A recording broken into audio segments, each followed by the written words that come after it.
Hey, Chief, we can hear you.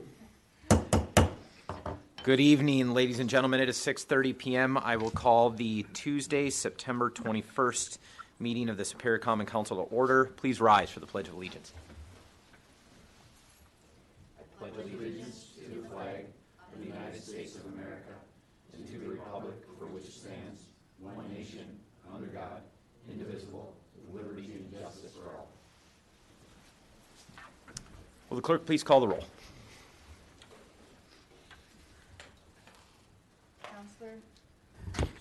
Counselor Ledeen. Here.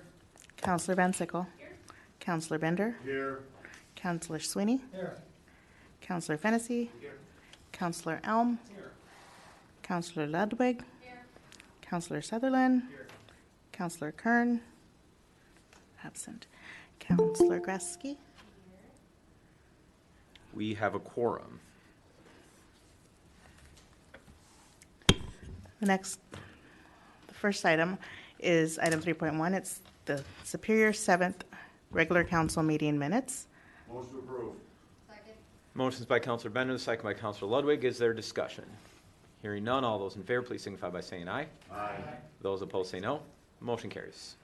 Item 4.1 is a 2021 update on the Richard I. Bong Veterans Historical Center by Executive Director Dustin Heckman. Director Heckman. Thank you, Mr. Mayor and councilors.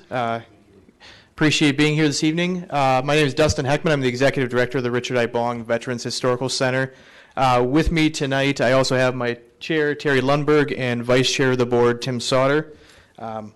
So we're happy to be here and talk about what we've been doing at the Bong Center and fill you in a little bit about, what we've been doing and answer any questions that we possibly could have for you. So one of the things that I wanted to just help you out with is, for those of you that maybe don't know much about the Bong Center, what is the actual Bong Center? And obviously we have our very beautiful artifact there, the P-38 Marge, replica of Major Bong's plane. So we started with the Bong Center in 2002, September 24th exactly, which marks a very special date for us, and that is Major Bong's birthday. So we opened the doors on that day after many long years of fundraising to open our organization, and one of the biggest things as part of that was the restoration of the P-38 to be there. For those of you that don't know who Major Bong was, he was a World War II fighter ace who flew in the South Pacific, flew P-38s, and is known as America's Ace of Aces. To become an ace, you had to have 5 enemy combat victories. He had 40. That's a record that will stand today. And so we are founded on his legacy, and what we do is collect and preserve the stories of all veterans from World War II to the present. A few years ago, the board made an important choice to include veterans of modern era going forward, because we started to hear from other veterans, when will my story be told? When are you going to see mine alongside the World War II heroes that we've all heard about? So that is where we built out our mission and now live that out every day. So the way we do this is through multiple different areas, and I'll go through a few of these right away. So with exhibits.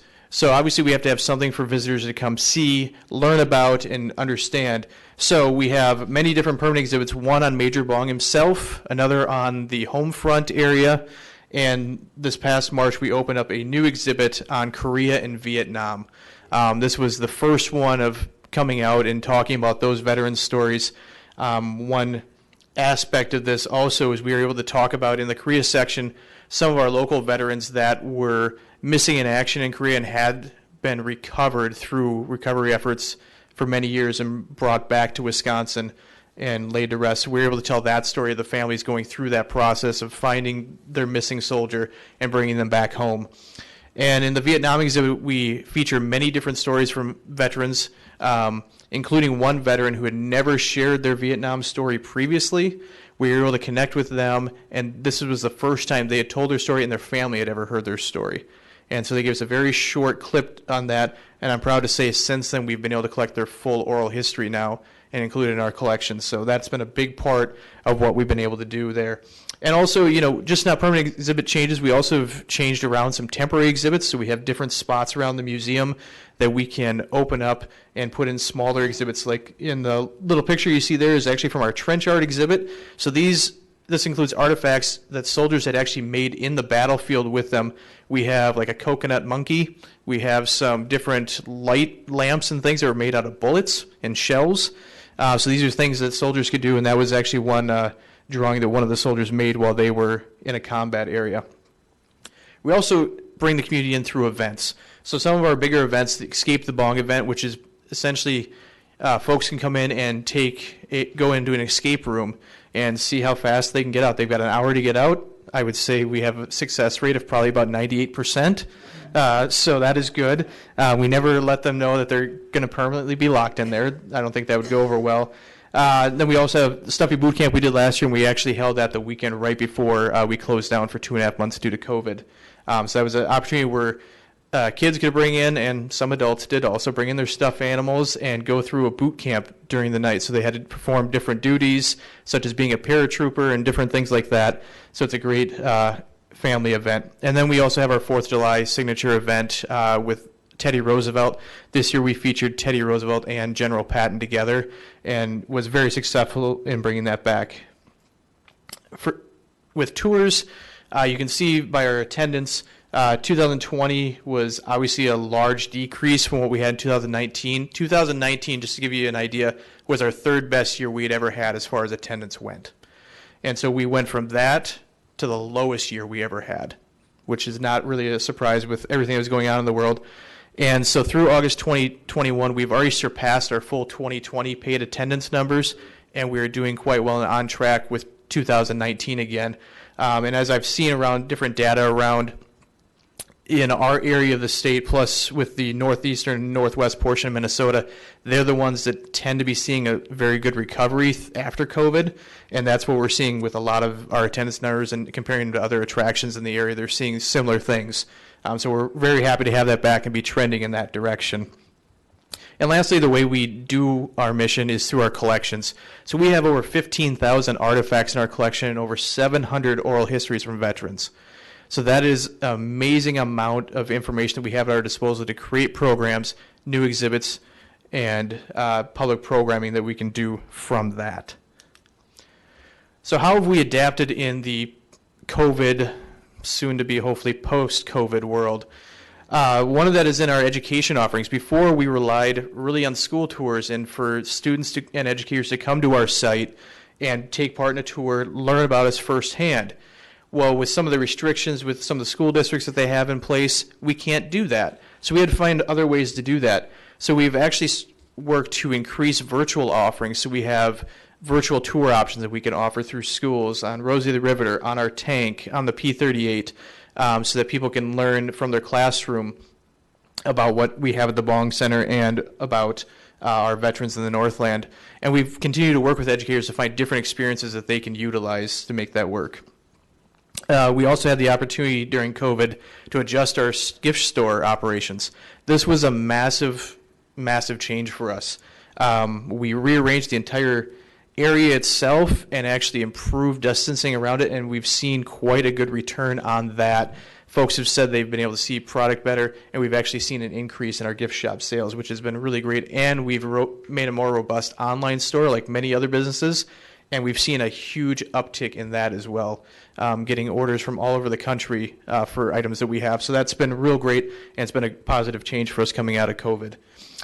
Moving to virtual events, we have our annual auction fundraiser each year, and last year we had to take it from a completely in-person sit-down event, who I know some of you have been at, and change it into a fully virtual event on the fly. And we did it very well. And we've learned a lot from that, and actually have had to use what we've learned from last year to do that for this year's event as well. So for those of you looking for something to do on November 4th at 7 o'clock, there will be an opportunity for you to participate in our event that evening as well.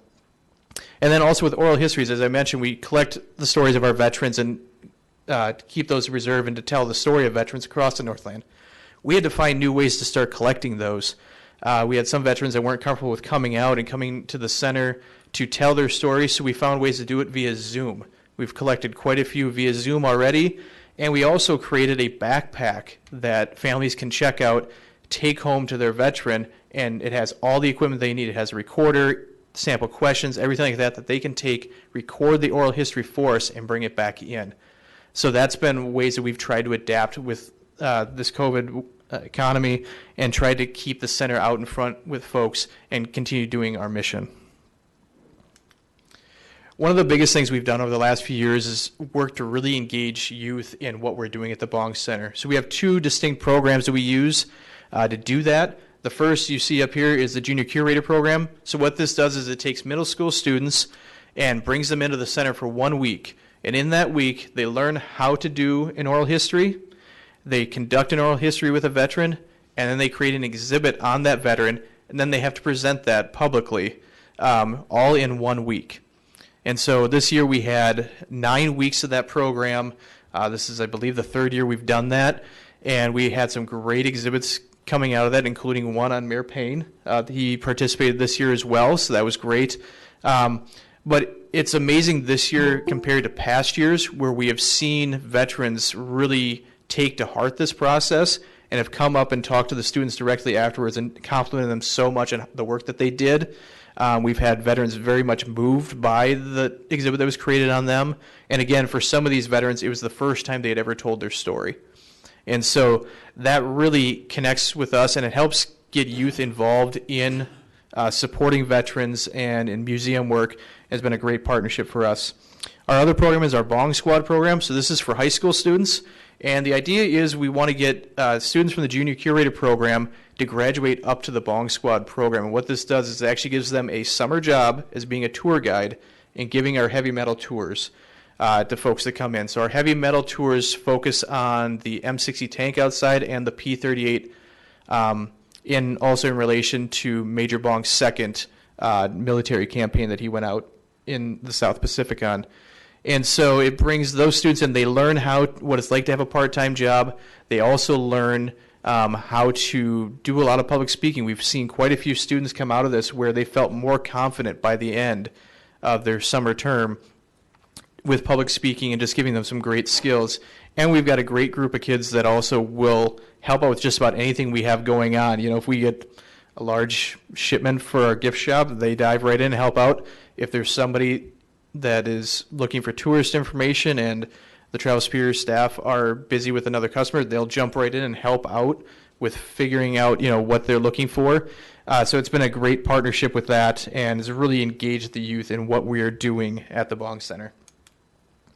We also have a big component of supporting veterans. For us, we look at it as without veterans, we can't do what we do. So we have to give back to that community any way that we can and every chance that we get to. So one of those ways is we take veterans for free for a week out in the Boundary Waters.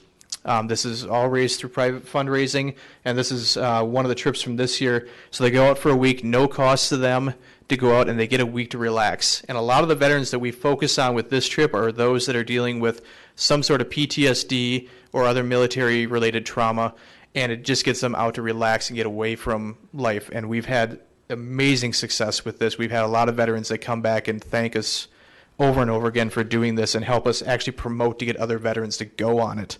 And we get veterans from all over Wisconsin and Minnesota that participate in that. And again, we've seen some folks that it's really made a large impact on.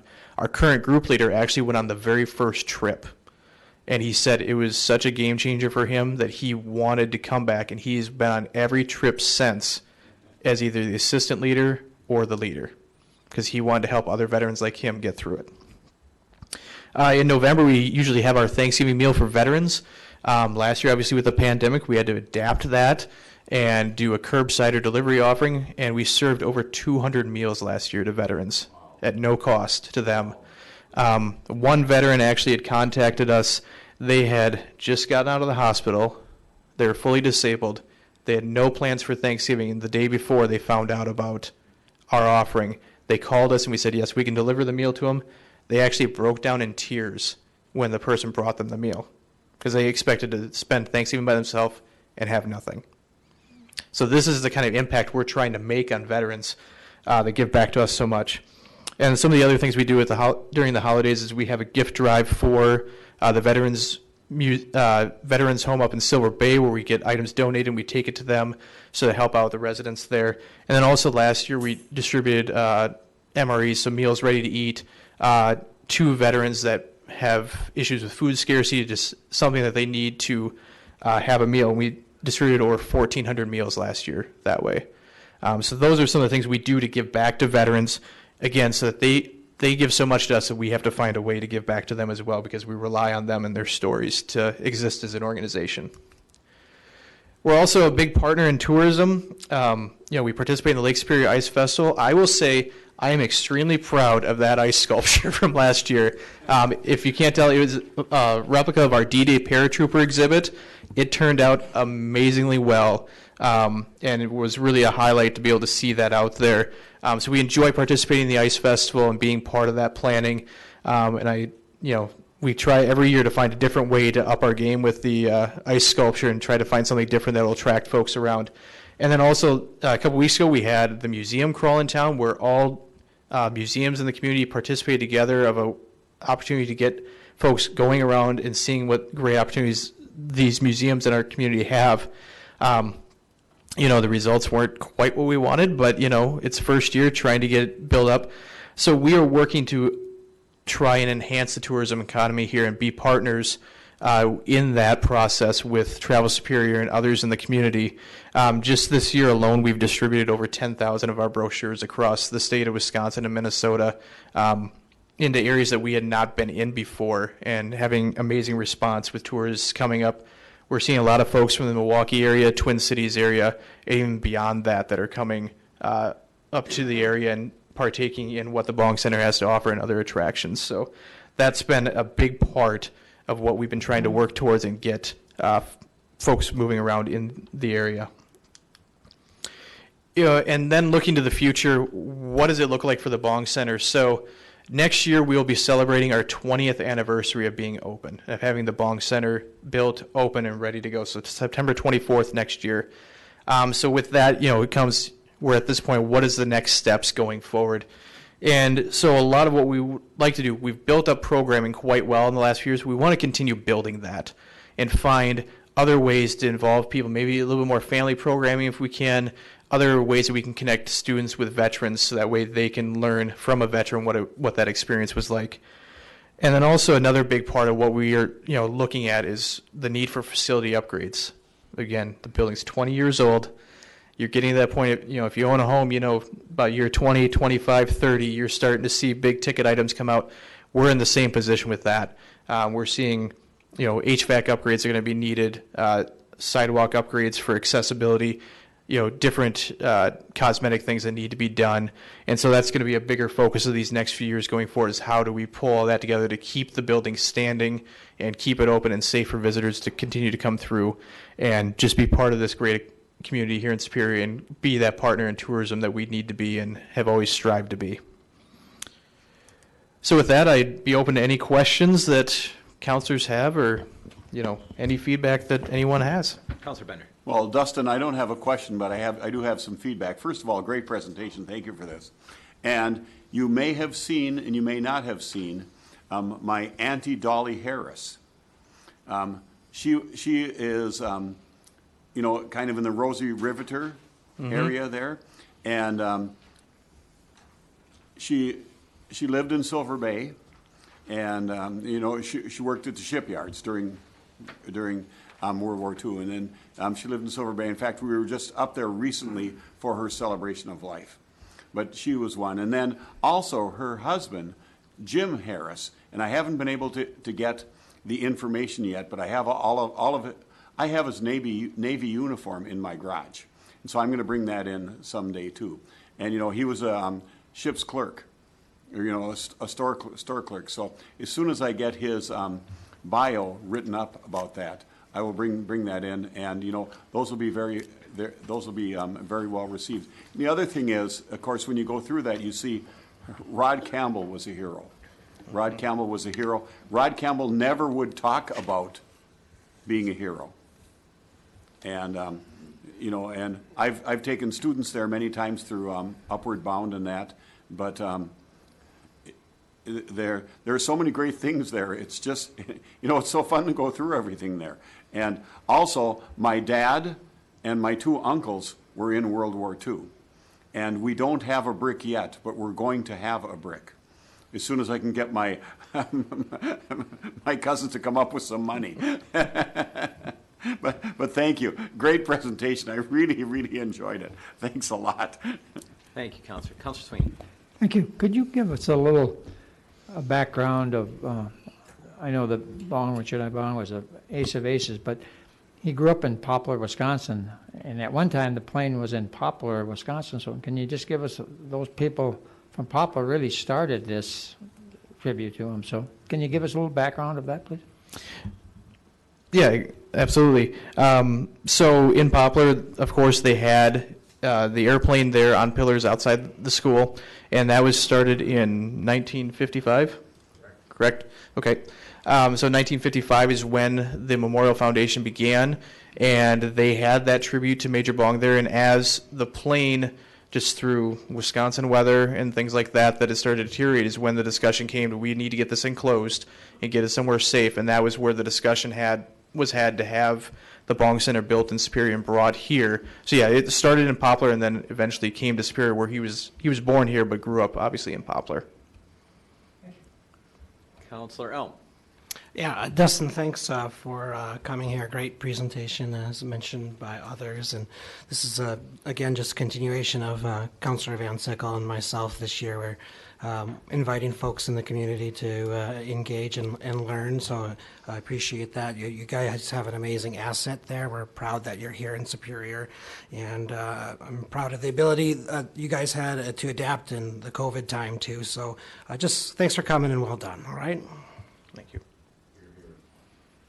Further questions?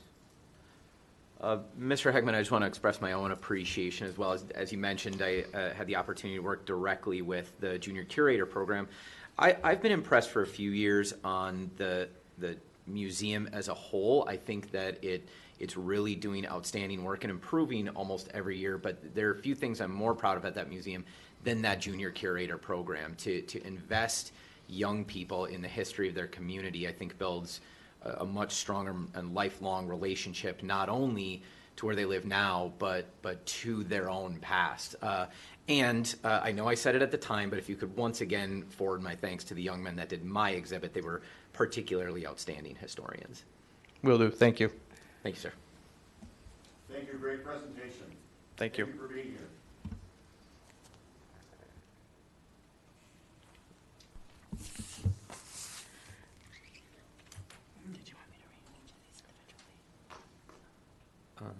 No, I think you can just announce that they're public hearing for that plaque.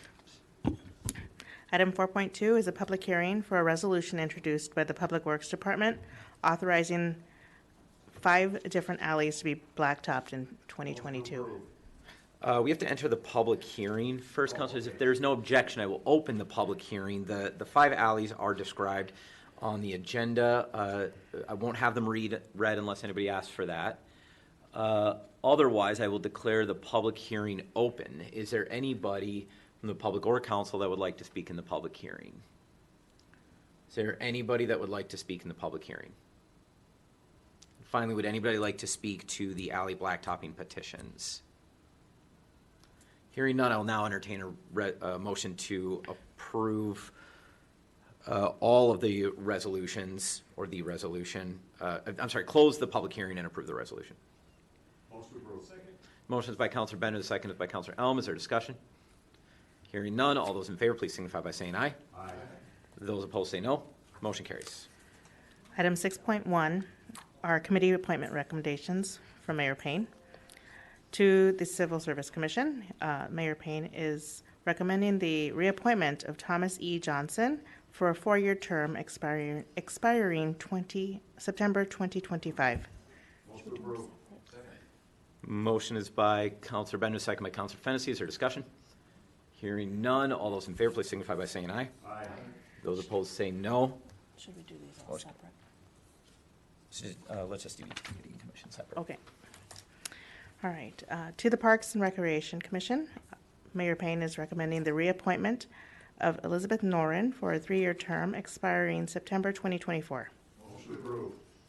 The motion is by Counselor Fennessy, second by Counselor Counselor Ludwig. Is there Oh, I was just, her last name is Noreen. Thank you, Noreen. No, that's good to know. So I'll make Thanks. the motion by Counselor Fennessy to reappoint Ms. Noreen. Who made the second? I'll second it. The second is by Counselor Ludwig then. Discussion? Hearing none, all those in favor, please signify by saying aye. Aye. Those opposed say no. Motion carries. To the Historic Preservation Committee, Mayor Payne is recommending the reappointment of Tim Meyer for a 3-year appointment expiring September 2024, and the reappointment of Brian Finstad for a 3-year term expiring September 2024. Motion is by Counselor Elm, second by Counselor Bender. Is there discussion? Hearing none, all those in favor, please signify by saying aye. Aye. Those opposed say no. Motion carries.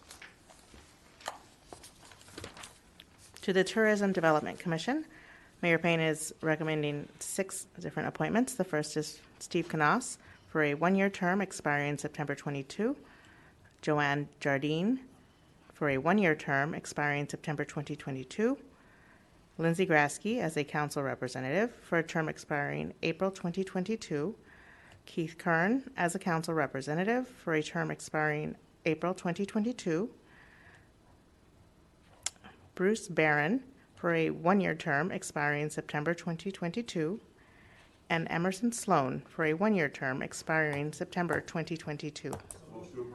Motion is by Counselor Elm, second by Counselor Bender. Is there discussion? Hearing none, all those, Counselor Sutherland. Just a quick question. On Mr. Barron's address, is that the same address as one of the Airbnbs? Is that considered like a bed and breakfast, or would that be still an Airbnb? That is his residence in Superior. That's where he lives. Yep. He also has a home in the Twin Cities, Right. but he lives in Superior, and that's where he lives. That's his actual mailing address. So obviously, when he's gone, he does rent that out. And that would be the person that we're going to appoint that would have hotel motel experience. Is that what we're going with on that one with the 2 Airbnbs Yes. in Superior? Yes. Have you thought of anyone else that may have any more hotels in the city of Superior, or that it comes from the hotel industry, so that maybe from one of the bigger hotels within the community? Yes, I did, and I think that's an option, but there's a few actual hotels that probably in terms of the tax might pay more than Mr. Barron does, but generally speaking, Oliver Company is the biggest, and so unless I were to appoint somebody from Oliver Companies, and I'd love to appoint Seth Oliver himself, but the fact is we don't know exactly what the commission hopes to do in the next couple of years, but as we all discussed, there is at least the option to fund a convention center.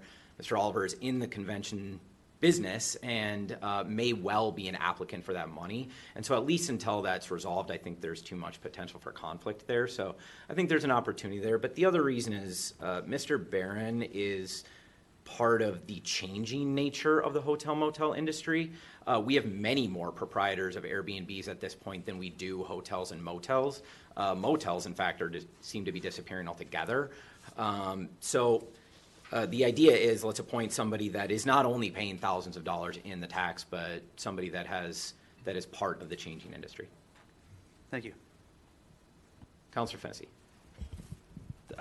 So with that, I think that we would be better served by having somebody from the actual hotel or motel representative of there. When this was created from the state of Wisconsin, I'm sure the spirit of having the requirement for, in the statute it says one of the commission members shall represent the Wisconsin hotel and motel industry. I would assume that when this was created in 2016, I think, I would assume the spirit of that is to have a big player, a big contributor to the funds, and also a big recipient of the recycling of that money to use the tourism money to recycle that back into tourism to put heads in beds. So I think we'd be better, so I think this commission would be better served by having somebody who actually represents a hotel or a motel. But the other thing, so that you said that's his physical address on John. That's where he lives. Yes, when he lives between Superior and Minneapolis, that is his home in Superior. Yes. Because if you go on the Airbnb website, I could rent that house out all but 2 days this month. I could rent that house out all but 5 days next month. I could rent it out the entire month of November, the entire month of December. And that's what you're going with, is that's his residence? If the council indulge, we could ask Mr. Barron to speak himself to the question. Mr. Barron's on the line. If you can hear Mr. Barron, are you willing to address the council for about 3 minutes? Yeah, I absolutely would, and I certainly appreciate the questions and also the spirit as to whether or not we represent the hotel or motel, which of course we are a supplement to that industry, and I would not claim to speak to that. But Mr. Mayor and councilors, I would just give you a little bit of background. Name's Bruce Barron, and we've been a part-time resident of Superior for what's going on 4 years now. Invited to Superior by Brian Finstead, who had been bombarding me with pictures and stories and emails. Thought that would come to town and potentially flip a house. That wasn't as we walked around the area in his neighborhood, I saw some wonderful homes, some needing some work, and began to really fall in love with the area and met a number of people. And we took a chance and redeveloped a home. Never knew anything about the Airbnb business.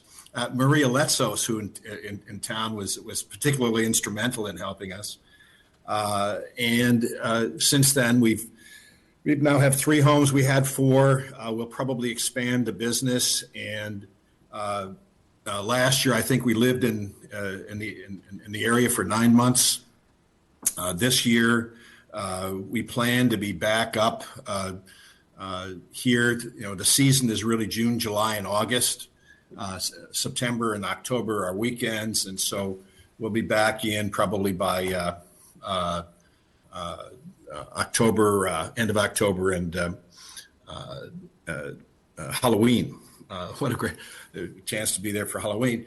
Longer term, we expect to, we want to grow our business there. What started out as a hobby has become something much more fun and much more interesting. We've gotten a little bit involved in the area. We've got wonderful friends. And as far as a solo personal residence, that's the discussion. We both have jobs. We don't know how post-COVID that's going to work. And with the remote access, et cetera. And who knows, maybe I'll just retire and join the city. I do think that, Mayor, I think you're correct in saying that the type of, that looking at travel and looking at the industry, I think the fastest growing, in fact, the biggest hotel operator in the world is Airbnb, and they don't own a room. And that is growing exceptionally. But I do think that somewhere around this type of a commission, and there aren't many in town, but there may be somebody that owns a motel or a hotel. What I would offer the city is sort of an outsider-insider perspective.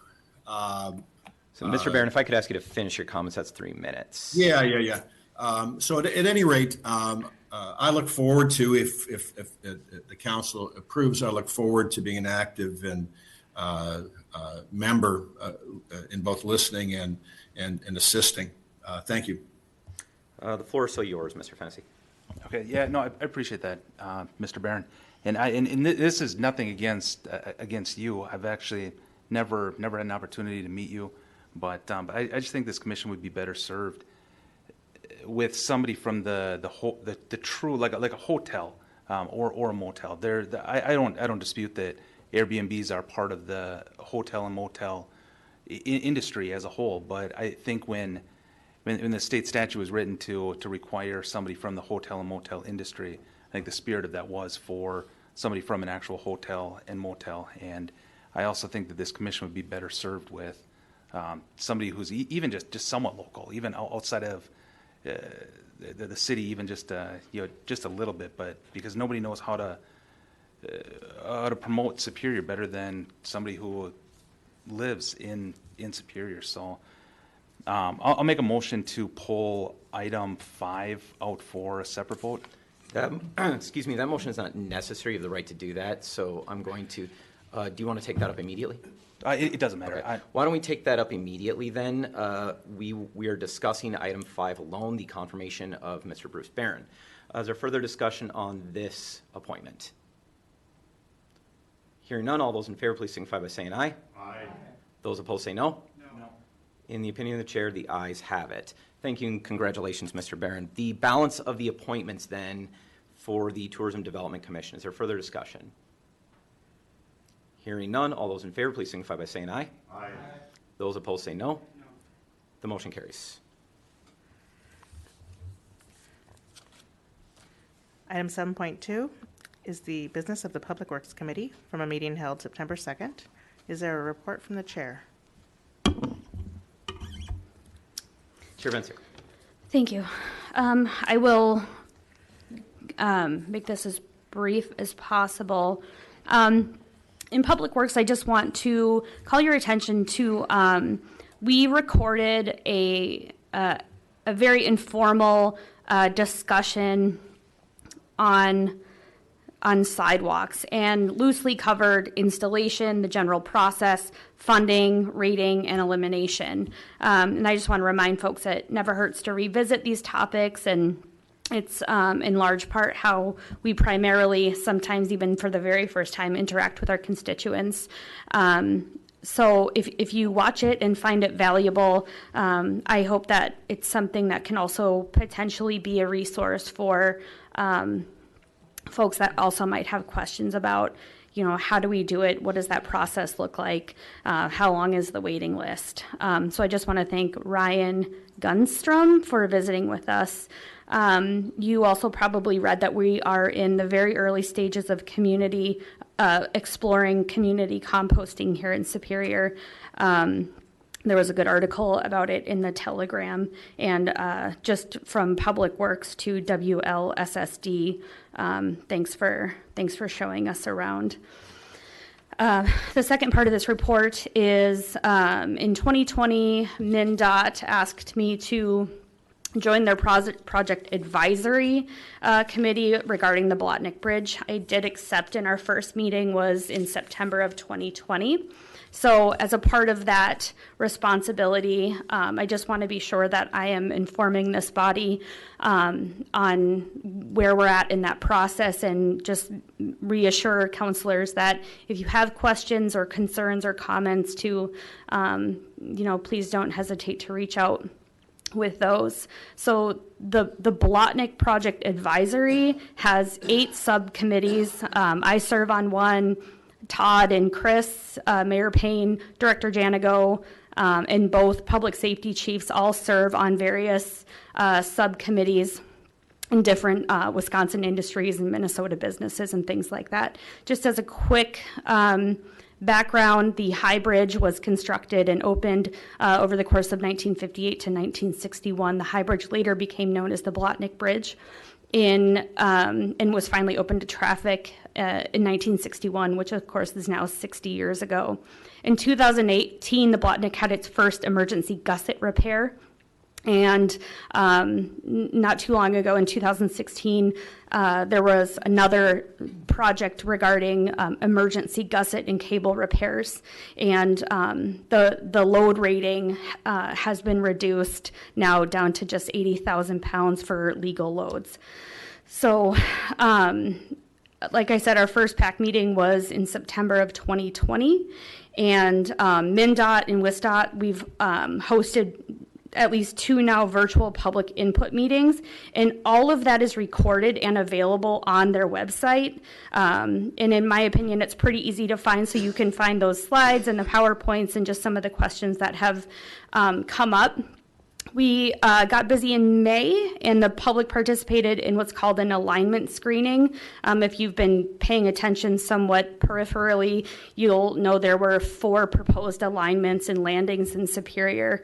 And at this point, the tunnels and the Connors Point option have largely been screened out, but this early in a project, we don't talk in absolutes. So in July, the results of the alignment screening were published in a 41-page tech memo.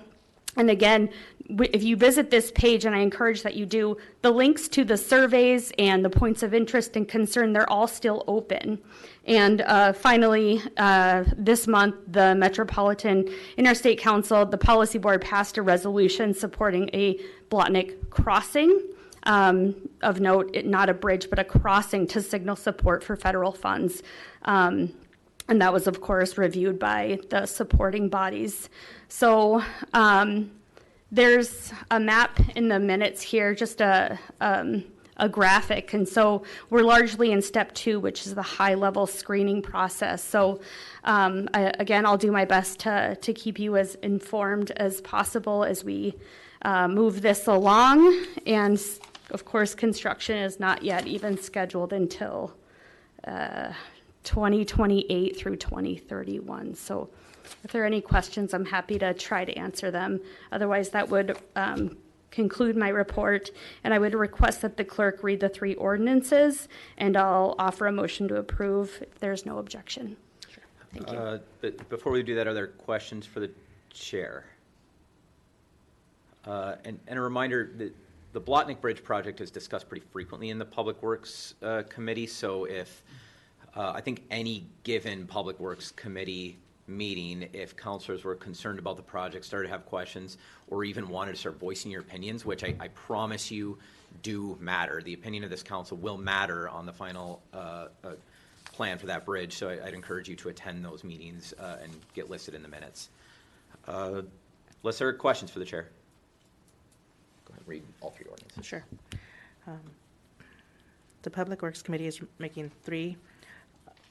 recommending 3 separate ordinances amending the traffic code. The first one amends Chapter 112, Traffic Code, Article 2, Schedule A, stops, removing a stop at North 58th Street and Baxter Avenue. The second amends Chapter 112, Traffic Code, Article 7, Schedule A, stops, adding a 4-way stop at North 58th Street and Baxter Avenue. And the third amends the same traffic code, Article 7, Schedule I, amending streets excluded from calendar parking as follows. Hayes Court B, between Elm Avenue and Hill Avenue, from April 1st through October 31st only. Why don't you go ahead and read the resolution, too? And there's a resolution as well that they're recommending, the resolution requires the repair of a railroad crossing located at East 5th Street and Hill Avenue. I believe Councilor Van Sickle intended to move the approval of all of the business of the Public Works Committee. Is that correct? Is there a second? Second. Second is by Councilor Fennessy. Is there discussion? Hearing none, all those in favor, please signify by saying aye. Aye. Those opposed say no. Motion carries. Item 7.3 is the business of the Finance Committee from a meeting held September 9th, 2021. Councilor Van Sickle is abstaining. Is there a report from the chair? Yes. The only report I have is that the 2 items mentioned there, we did approve the 2020 Health Partners Group to represent us, the city, in hospitalization and dental, and we approved the self-insurance health fund. I'm understanding that the bids came in under market for hospitalization. Under market, I mean, for this given area. So that's good news for everyone.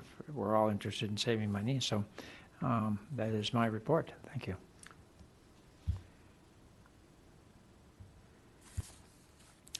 First recommendation is to approve the 2022 Health Partners Group Insurance renewals. And the second recommendation is to approve the 2022 self-insured health fund budget, the 2022 health and dental insurance rates, and the funding of HSA HRA deductibles for 2022. The motion is by Councilor Elm, was the second by Councilor Ledeen. Is there discussion? Councilor Fennessy. Could the minutes just reflect that I'm also going to abstain from this? Sure. The minutes will so reflect. Is there any further discussion? Hearing none, all those in favor, please signify by saying aye. Aye. Those opposed say no. The motion carries and the minutes will reflect the abstentions of Councilors Van Sickle and Fennessy. Sure. Item 7.6 is the Committee of the Whole meeting. Meeting was held September 14th, 2021. Mr. President, do you have any particular report? I do not. Thank you. Do you want to do this together? Yeah, item 8 is the special committee reports. You see those committees that held meetings listed, Councilors. Does anybody want to give a report from any of those committees or commissions? If not, we will move on. Okay. All right. Item 9.1 is the 2022 general fund budget. Do you want me to read? No, I can take it. So, Councilors, this was postponed from, all 4 of these budgets were postponed from our last regular meeting. I did not give a report earlier today because I have quite a bit to report on this budget. I don't think we have a motion a second on it yet, so I think it was just to postpone. So just this morning, we got our terminal tax allocation, and it was a reduction, which is obviously very disappointing. We knew at some point it could reduce.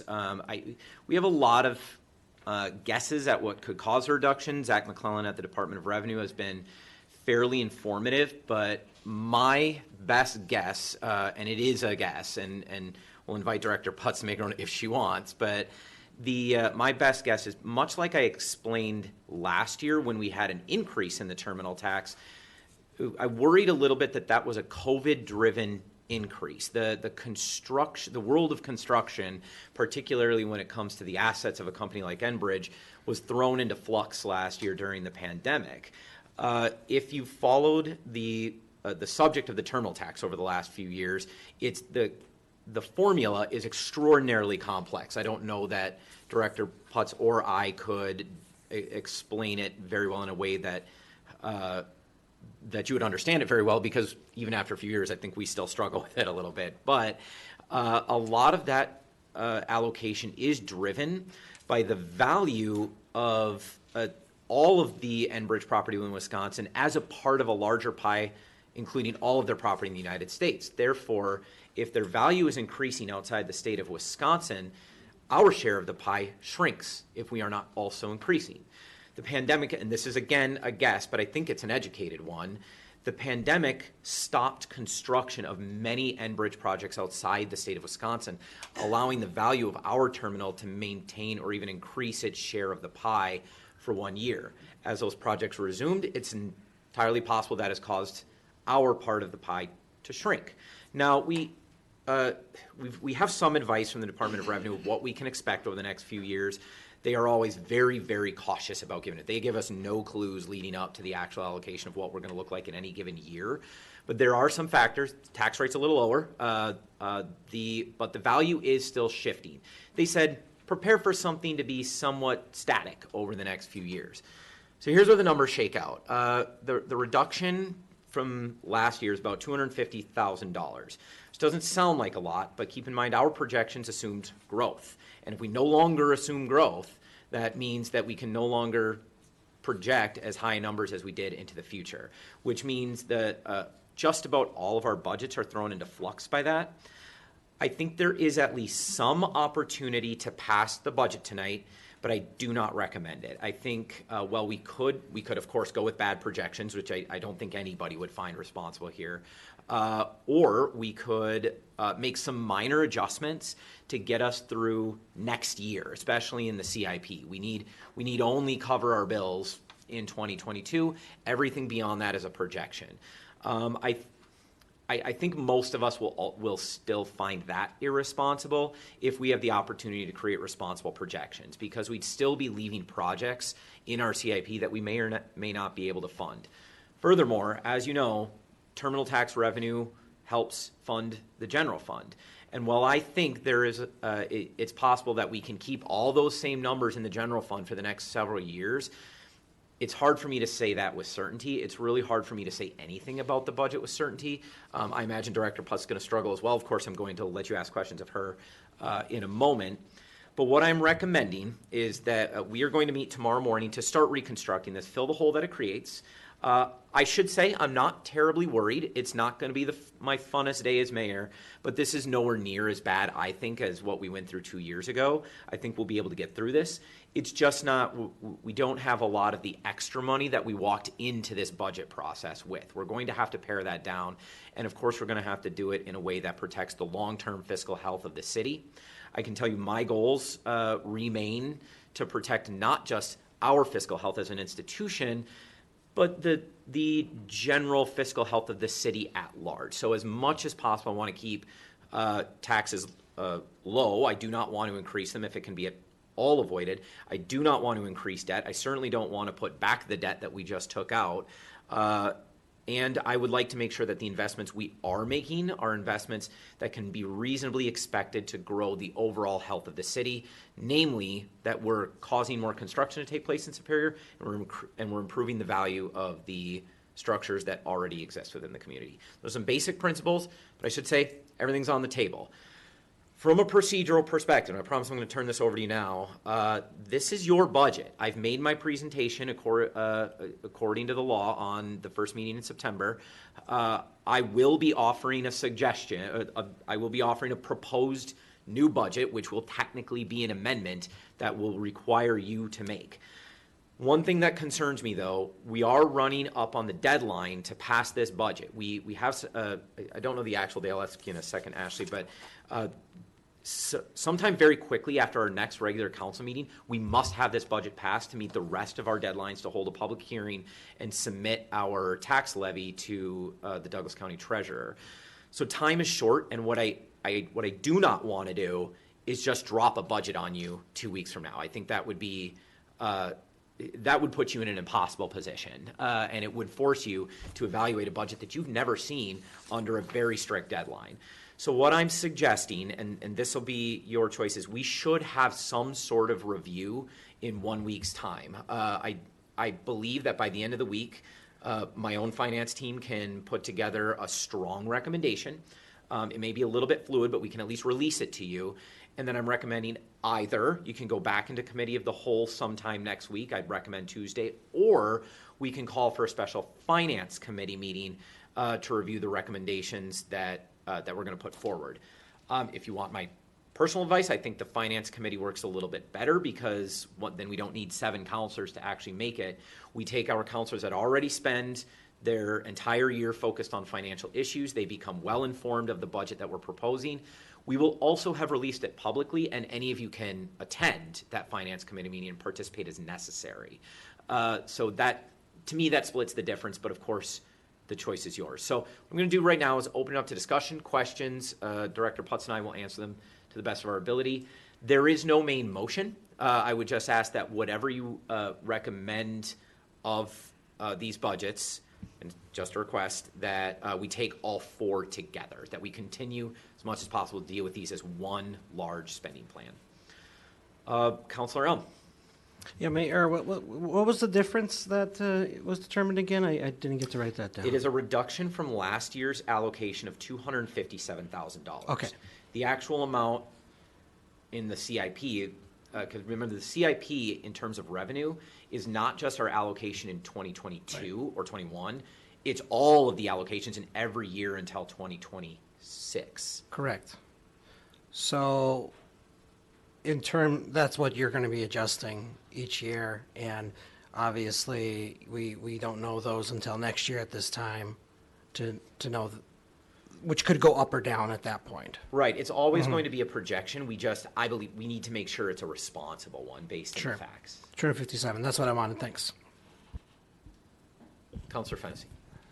Okay, so the $257,000 reduction, that'll affect last year's revenue, and then this year, 2021 revenue, and then it'll affect the projections for 22 in the next 4 years?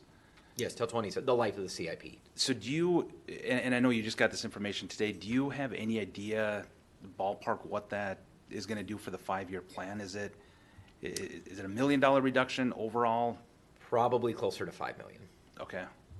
And the reason for that, again, it's a one-sentence email from Zach McClellan that argues that we can expect go up a little some years, go down a little other years, but stay basically stable. I have a lot of reason to remain optimistic about the long-term health of the terminal tax, but I think it is wise for us to prepare more for storms than sunshine right now. And so what we would likely do is look at and again, we had, I think, a 20-minute conversation on this so far, but we'd likely look at a static projection, and then we're going to have to come up with some sort of policies that roll over year that allow us to beef up something of a reserve or contingency that we hold back in the CIP, which you remember we did last year. And so that's why I say it's not quite as bad as you think. This current CIP is loaded with a lot of extra money. Okay. Not 5 million. What was that? I said not 5 million, right. But some. So we always, it's kind of backwards. So we're looking at the 2022 CIP budget. We won't know the actual 2022 numbers until this time next year, 12 months from now. We're beyond the point where we could flip that and base our CIP numbers for like 2022 on 2021, on the money that we get in November of 2021. We're beyond that point, right? Where instead of just continuously working on a projection and we just cross our fingers for 10 months, we're beyond that point where we can't flip it, right? So I think I understand your question, but it is that revenue does come late in the year, but we get a lot of revenue that comes very late in the fiscal year, and so most of our budget is a projection. But I think your point is still basically valid because this is an erratic number. Every other, I guess there's a number of erratic forms of revenue that change pretty significantly year over year, but many of them we do make a prediction, and so that's why a lot of the time we get these large surpluses of the past few years. It hasn't been because we've come significantly under budget in our expenses. It's because the revenue comes in higher. So that's the system that we're likely to project. We're going to put the same level of conservatism that we put into our general fund revenue into the terminal tax revenue, prepare for the worst and hope for the best. So yeah, we can project whatever we want in 2022. I should say that. It's just, I think we'll all agree we have to project a responsible number we've always based it on the existing year's number. In fact, and not to belabor this point, but you'll remember this is relatively early for creating a CIP. We never used to do it with the general fund. We wanted to bring all these together because they intertwine. So we are projecting a little bit more. In the past, Director Vito always used to wait for the number to come in, and then December or so would submit a revised CIP. Okay. But I think we can make responsible projections even for 2022. It's just with that caveat that it's, there's a lot of flux in that number, and we don't know still entirely how it's calculated. Right. I do think the smart thing is for the council just to send this back to the mayor's office. I mean, the alternative would be 10 of us making motions trying to fix a $5 million shortfall over the next 5 years. So I think I'm not going to make that motion because I want to keep the floor open if anybody else has any questions. But I think that's the wise thing to do is send this back to the mayor's office, work directly with your finance team, and come with something next week. Councilor Sutherland. Thank you. So you mentioned before, which caught my attention, that former Director Vito should wait till December. What is it? We're presenting it now because they're very intertwined. Were they always intertwined years prior? Like, I know they have been the last couple of years, but are we getting more and more intertwined as we're transferring more money from this oil terminal tax to the general fund?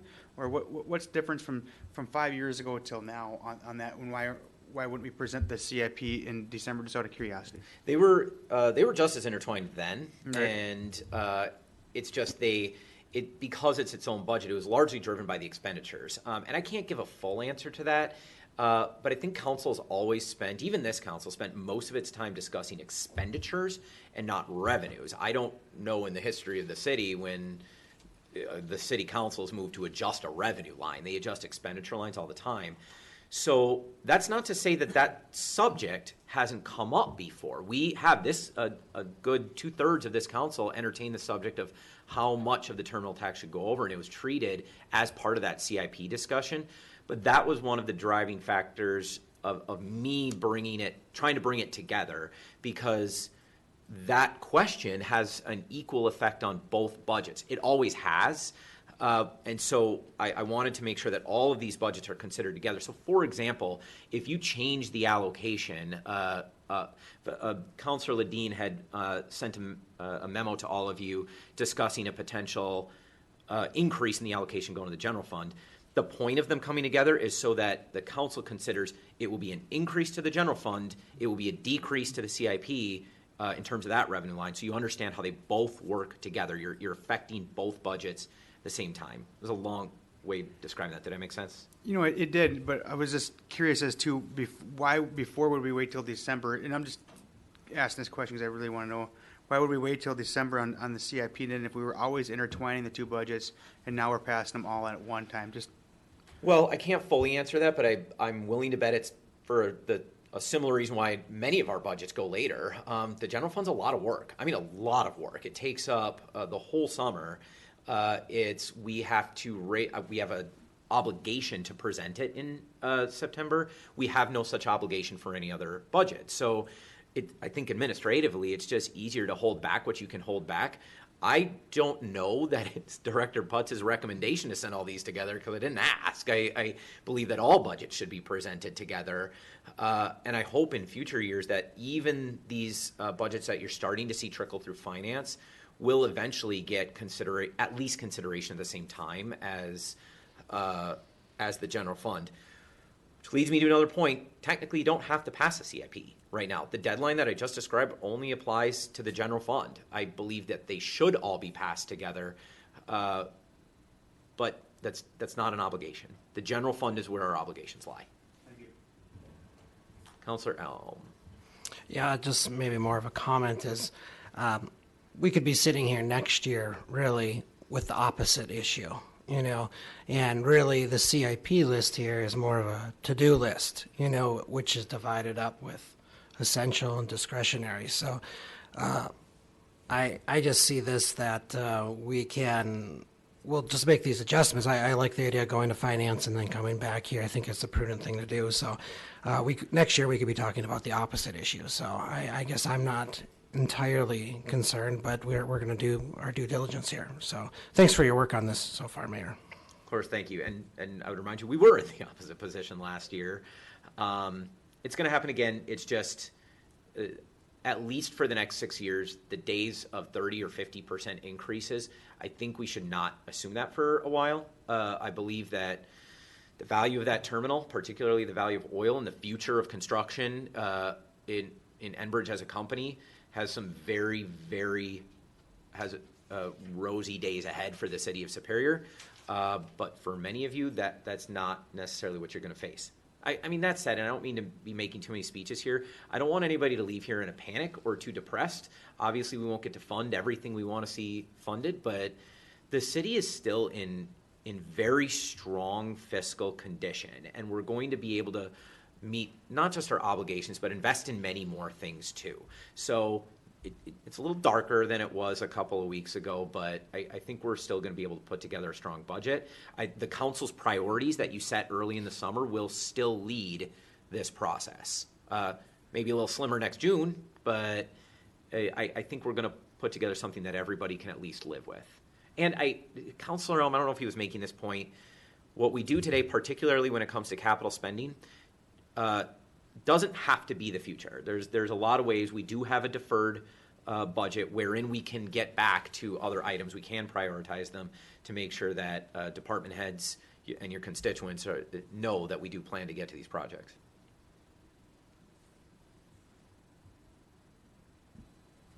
Councilor Sutherland. Can I make a motion to refer this to a special finance committee meeting then? the budget? Yes. Yes, the motion is to refer to a special finance committee meeting. Is there a second to that? Second. The second is by Councilor Elm. I'd like to set the date. Chairman Sweeney, does Tuesday work for the committee, do you believe? Are you talking next Tuesday? Yes, a week from today. That's fine with me. The other members, I'm sure it'd be all right. Although Councilor Kern isn't here. he's not here. Councilor Elm is, and Councilor Fennessy is the alternate. Does Tuesday work for Councilors Elm and Fennessy? I'll make it work. Okay. Then I'm going to make the motion, if Councilor Sutherland does not object, that to refer all 4 budgets to a special finance committee meeting to be held at 4:30 p.m. on Tuesday, September 28th. Can I just add to that? That's assuming we get the information from management by, let's say, Friday? That's my goal. I haven't asked that of Director Putz, but you'll... That's what I thought. We have a meeting tomorrow morning. I think Friday is a reasonable goal. All right, because if we got it on Monday afternoon, then obviously we don't have enough time to. I agree. I don't think that would be reasonable, but I'll stay in touch with you, Sure. Mr. Chairman. That's fine. Discussion on the motion to refer? Hearing none, all those in favor, please signify by saying aye. Aye. Those opposed say no. The motion carries. One last point on it is just a light one, councilors. If you do leave here feeling a little depressed, just watch the budget presentations of the other cities around Wisconsin. I promise it'll make you feel better. Item 10.1, I am recommending approval of miscellaneous licenses. The motion is by Councilor Bender, the second by Councilor Ludwig. Is there discussion? Hearing none, all those in favor, please signify by saying aye. Aye. Those opposed say no. Motion carries. Item 10.2, I am recommending approval of an original Class B liquor and Class B beer alcohol license for Up North DeCaro Superior LLC, doing business as the Tap on Tower, located at 1106 Tower Avenue, for a license period beginning October 1st and ending June 30th of 2022. The motion is by Councilor Elm, second by Councilor Fennessy. Is there discussion? Hearing none, all those in favor, please signify by saying aye. Aye. Those opposed say no. Motion carries. Item 10.3, Parks, Recreation, and Forestry Director Kadat is recommending approval of a resolution in support of the Wisconsin DNR Urban Forestry Grant. Second. Motion is by Councilor Ludwig, second by Councilor Bender. Is there discussion? Hearing none, all those in favor, please signify by saying aye. Aye. Those opposed say no. Motion carries. Item 10.4 is an ordinance introduced by the Common Council of the City of Superior to amend City Code Chapter 112 Traffic Code Schedule J, accessible parking zones, to add signs to 1218 John Avenue on both sides. Second. Motion is by Councilor Elm, second by Councilor Bender. Is there discussion? Seeing none, all those in favor, please signify by saying aye. Aye. Those opposed say no. The motion carries. Councilors, we do have one person wishes to speak in the public forum, and that is Mr. Bruce Wolf. If you come forward, Mr. Wolf. You'll have 3 minutes only to speak. Hello, everyone. Sorry, if you could push the button. It looks like a person speaking in Wi-Fi. Yep. There you go. So last time I was super emotional, so does anybody have any questions, comments, concerns for the last time I was up here?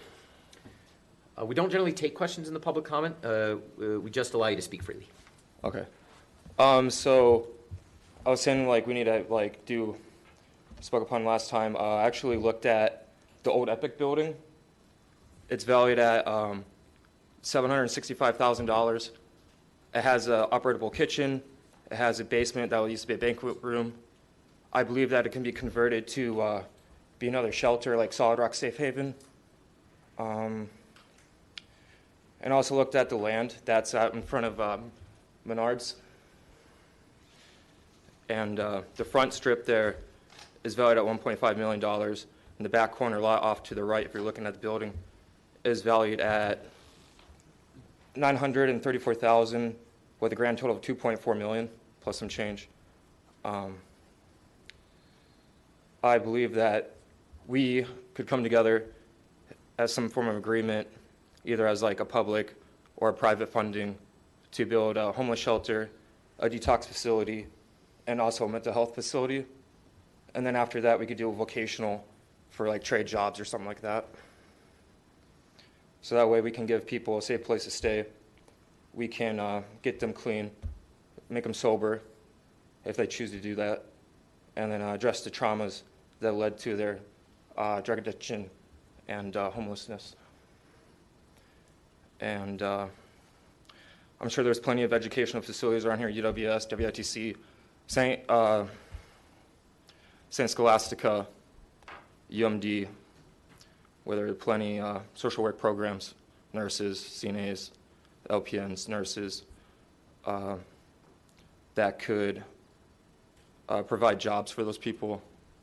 And I believe a nonprofit should oversee and facilitate the execution of those type of services. I know there's I looked it up, there's about 113 churches around our Twin Ports. And I figured even if we got 50% of those that could donate some form of funds, we can make that possible. Even not even being funded by the city, but as just general citizens who care about the suffering of our neighbors. And also those who have been affected by, people who have issues with alcoholism and drug addiction and mental health. Because, they're people too, man. Not everybody's as fortunate to be as fortunate as we are here today. And sometimes life just happens, dude. You get dealt a really crappy set of cards, and it's not their fault. So I don't 10 believe. seconds, please. So I believe we should come together and take care of everybody. That's it. Thank you. We have no further business, counselors, and are adjourned.